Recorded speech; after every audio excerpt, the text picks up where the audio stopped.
তুই আজকের বের বইলে বলছিস ওই কালো কাকা থেকে কিছু শিখতে পারি না? কাকা দুটো খুন করে 2 বছর জেল কেটে আনলো।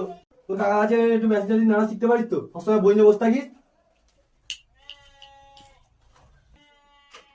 তো দাদা যখন বাড়ি থাকে না বইগুলো বিক্রি করতে মজা মেলা খেতে পারিস। ওইসব কথা আমার বলতে লাগে, একবার মদন বাবুরে আসতে দাও। এখান থেকে বেরো, কাকার কাছে ম্যাথ নাড়া শিখতে পারিস না, যা চট।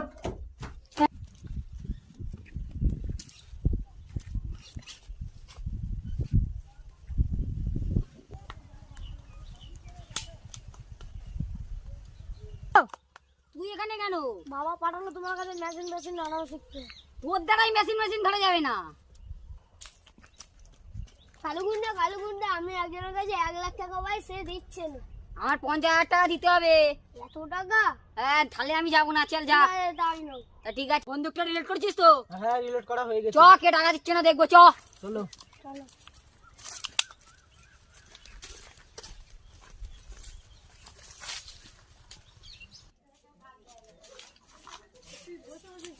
ওই এই বাড়িটা তো।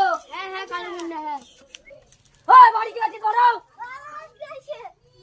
অনিমার, তুই ওর কাছ থেকে 1 লাখ টাকা ধার নিছিস?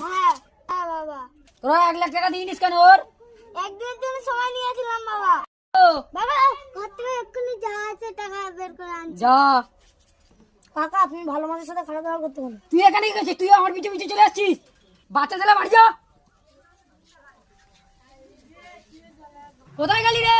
এই তো বাবা, এই তো। দে, চল সব। আমার সামনে দাঁড়ানো। এনাদের 50,000, আমার 50,000 টাকা নিয়ে নিচ্ছি, এবার চলে যা। ঠিক আছে।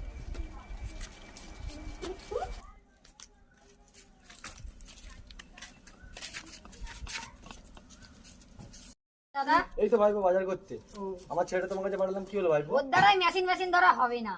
কেন ভাইপো আবার কি করলি? আমি এক জায়গায় ঢালাই করতে গেছি, ও আবার উকালতি করছে পরের উপর, তাই জন্য ওর বাড়ি বাইরে দিছি। ও